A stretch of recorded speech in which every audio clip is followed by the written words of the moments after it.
Fadila. Nama saya Raina Putria dan saya Madinah Milani Putri. Saya Alfiatus Soleha. Di sini kami dari kelas 10B akan mempresentasikan hasil makalah kami yang berjudul Keterkaitan Konsep Manusia Hidup dalam Ruang dan Waktu Praaksara sampai Prasejarah.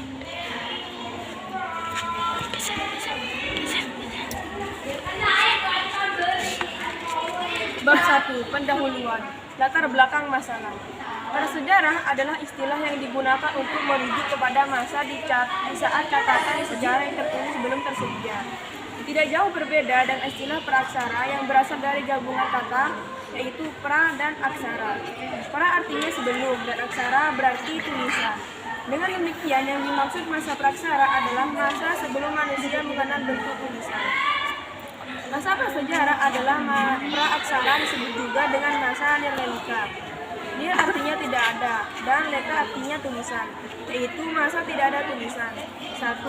Masa praaksara disebut juga dengan masa prasejarah, yaitu suatu masa di mana manusia belum mengenal tulisan. Adapun masa sesudah masa manusia mengenal tulisan disebut juga dengan masa aksara atau masa sejarah. Mengenai istilah, terdapat pendapat bahwa istilah praaksara sebenarnya lebih tepat karena praaksara berarti sebelum ada tulisan. Berbeda dengan prasejarah yang berarti belum ada sejarah.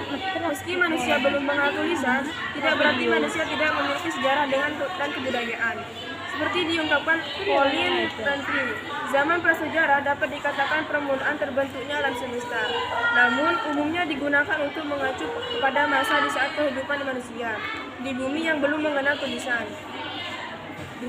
Batas antara zaman prasejarah dengan zaman sejarah adalah mulai adanya tulisan. Hal ini menimbulkan suatu pengertian bahwa prasejarah adalah zaman sebelum ditemukannya tulisan, sedangkan sejarah adalah zaman setelah adanya tulisan. Berakhirnya masa prasejarah atau dimulainya zaman sejarah untuk setiap bangsa di dunia tidak sama tergantung dari peradaban masa tersebut. Contohnya, bangsa Mesir sekitar tahun 4000 sebelum Masehi. Masyarakat sudah mengenal tulisan, sehingga pada saat itu bangsa Mesir sudah memasuki zaman sejarah. Berbeda dengan zaman prasejarah, di Indonesia diperkirakan berakhir pada masa berdirinya Kerajaan Kutai, sekitar abad ke-5 Masehi. Hal ini dibuktikan dengan adanya prasasti berbentuk yuka yang ditemukan di tepi Sungai Mahakam, Kalimantan Timur, baru memasuki era sejarah. Rumusan masalah. Berdasarkan latar belakang masalah di atas, penulis merumuskan masalah sebagai berikut. 1. Bagaimana kehidupan manusia pada zaman praaksara? 2. Bagaimana kehidupan manusia pada zaman prasejarah? 3. Kapan berakhirnya zaman praaksara dan zaman prasejarah? Tujuan makalah. Tujuan umum tentang pembuatan makalah ini adalah untuk mengetahui kehidupan pada zaman praaksara, untuk mengetahui kehidupan manusia pada zaman prasejarah, untuk mengetahui berakhirnya zaman praaksara dan prasejarah. Kegunaan makalah. Makalah ini disusun dengan harapan memberikan kegunaan baik secara teoritis maupun secara praktis. Secara teoritis, makalah ini berguna sebagai pengembangan tentang media pembelajaran, keterkaitan konsep manusia dalam ruang dan waktu, praaksara sampai prasejarah. Secara praktis, makalah ini diharapkan bermanfaat bagi penulis sebagai wahana penambah pengetahuan tentang keterkaitan konsep manusia hidup dalam ruang dan waktu, praaksara sampai sejarah. Membaca atau guru sebagai media pembelajaran sejarah. Baik, pembahasan selanjutnya akan disampaikan oleh Fadiana dan Fadila. Oh, ada buku nak. Buku ni kena orang ah. Iya, wes kena boleh. Kita kita di sekolah. Bab 2. Pembahasan. Bagaimana kehidupan manusia pada zaman praaksara? Kehidupan zaman praaksara adalah kehidupan pada masa di mana catatan sejarah tertulis belum ada. Masa praaksara disebut juga masa prasejarah atau nirleka. Masa praaksara adalah zaman sebelum ditemukan tulisan atau zaman sebelum mengenal tulisan. Manusia pada zaman praaksara antara lain Homo Panicus, Pithecanthropus erectus, dan Homo sapiens. Kehidupan masyarakat praaksara dibagi menjadi 3 masa, yaitu 1. Masa berburu dan mengumpulkan makanan, 2. Masa bercocok tanam, 3. Masa perundagian. Masa berburu dan mengumpulkan makanan. Manusia purba pada masa ini selalu berpindah-pindah atau memaden karena tidak punya tempat tinggal tetap untuk mencari tempat-tempat yang menyediakan banyak bahan makanan. manusia purba mengumpulkan makanan yang tersedia di alam tanpa mengolah atau menanam lebih dulu. Alat-alat yang digunakan pada masa ini antara lain kapas berimba atau meremas kayu, menguliti binatang dan memecah tulang. Yang kedua, kapak genggam untuk menggali umbi dan memotong hewan buruan. Yang ketiga, alat serpi digunakan sebagai pisau. Manusia praksara membutuhkan api untuk memasak dan penerangan pada malam hari. Pembuatan api dengan cara menggosokkan dua kain batu yang mengandung unsur besi, maka akan timbul percikan api untuk membakar lumut atau rumput kering. Selanjutnya saya serahkan kepada Fiatus Soleha. Dalam kehidupan sosial, manusia praksara hidup dalam kelompok dan membekali diri untuk menghadapi lingkungan sekitarnya. Masa bercocok tanam adalah masa ketika manusia mulai memenuhi kebutuhan hidup dengan cara pembukaan lahan di hutan untuk dijadikan ladang. Pada masa ini, manusia praksara mulai hidup menetap di suatu tempat tinggal secara berkelompok. Tetapi kehidupan berburu dan mengumpulkan makanan tidak sempurna. Masa ini sangat penting dalam sejarah perkembangan masyarakat karena terdapat beberapa penemuan baru seperti penguasaan sumber-sumber alam, memelihara tumbuhan dan hewan. Alat-alat yang digunakan pada masa bercocok tanam berasal dari batu yang telah dituliskan. Antara lain, mata panah untuk berburu, barang pecah besar dari tanah liat atau gerabah, beliung persegi untuk menebang kayu dan mencakul, bapak lonjong untuk mengolah tanah. Masa perundagian. Pada masa ini manusia sudah mengenal teknologi sederhana dan pembagian kerja.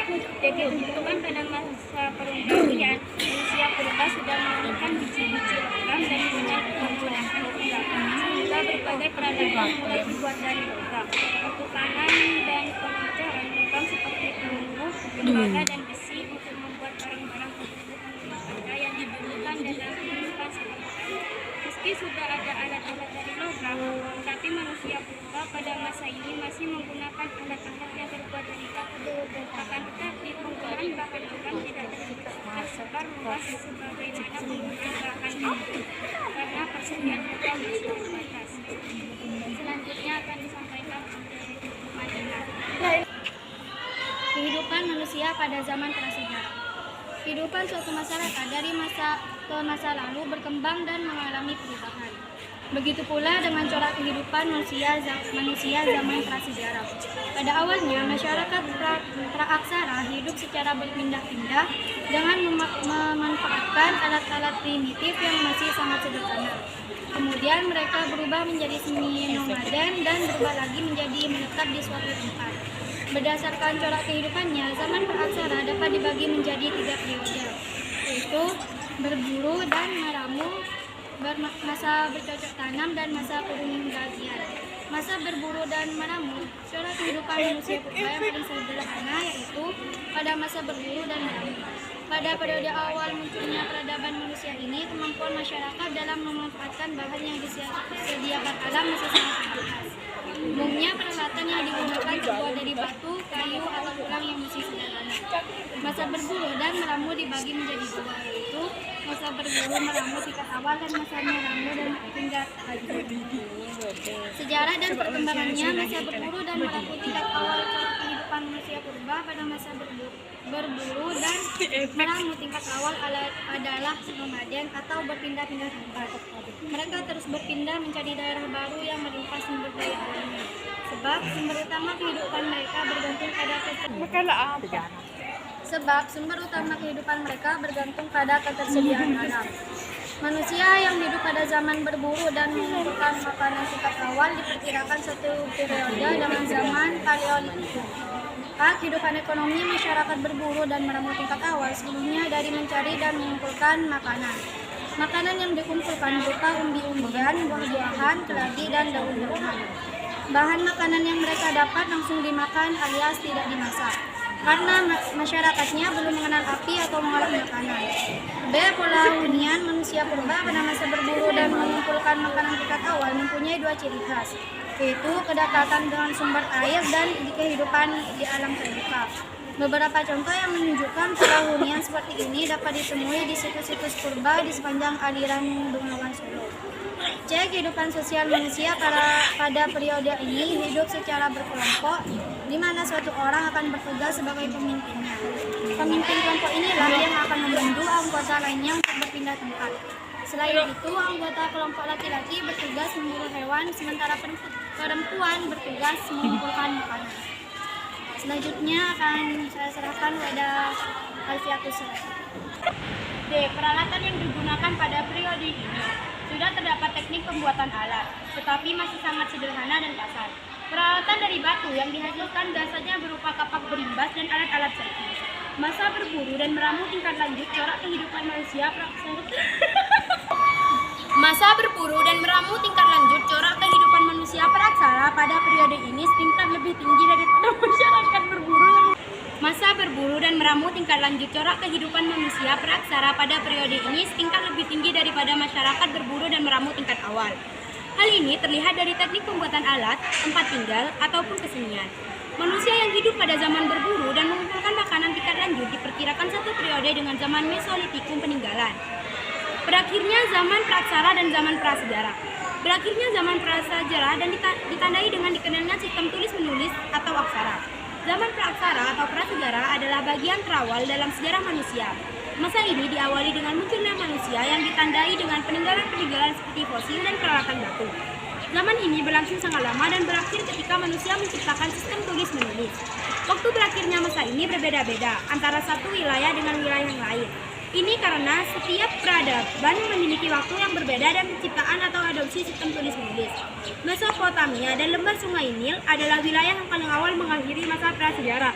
Dengan penemuan tulisan kuniform di Sumeria dan tulisan hieroglif di Mesir kuno sekitar 3000 tahun sebelum Masehi. Ini kemudian disusul oleh peradaban Cina kuno di lembah Sungai Kuning dan peradaban Maya di Amerika Tengah. Di Indonesia, masa prasejarah dimulai sekitar 1 juta tahun yang lalu ini ditandai dengan fosil peninggalan Homo erectus yang ditemukan di daerah aliran Sungai Bengawan Solo. Fosil ini ditemukan oleh ilmuwan Belanda Dubé di Sangiran pada tahun 1891. Kemudian masa prasejarah di Indonesia berakhir dengan munculnya prasasti di masa kerajaan Hindu-Buddha seperti Prasasti Yupa di Kutai, Kalimantan Timur, dan prasasti kedudukan Bukit di Sumatera Utara. Prasasti ini ditulis dengan menggunakan huruf Pallawa yang berasal dari India. Menyebarnya ajaran Hindu dan Buddha disertai dengan penyebaran budaya India termasuk sistem tulis-menulis. Berikan kepada awal lunasi. Penutup. Kesimpulan. Masa praksara atau bisa disebut masa prasejarah adalah masa kehidupan manusia seperti tinggal tulisan. Manusia yang diperkirakan hidup pada masa praksara adalah manusia purba. Pada masa ini kita tidak dapat mengetahui sejarah serta kebudayaan manusia melalui tulisan. Prasejarah adalah sebutan bagi kurun waktu yang bermula ketika makhluk hominini mulai bermanfaat perkakas batu sekitar 3,3 juta tahun silam dan berakhir ketika sistem tulis diciptakan. Oleh karena itu prasejarah juga disebut zaman praaksara atau zaman Merdeka. Saran dalam penyusun makalah ini kami menyadari bahwa yang kami tulis masih banyak kesalahan baik dari isi materi dan cara penulisan. Oleh karena itu penulis mengharapkan saran yang bersifat membangunkan kesempurnaan makalah ini sehingga makalah ini dapat menjadi wawasan pengetahuan bagi pembacanya. Cukup sekian presentasi dari kami. Apabila ada kesalahan, kami mohon maaf. Wassalamualaikum warahmatullahi wabarakatuh.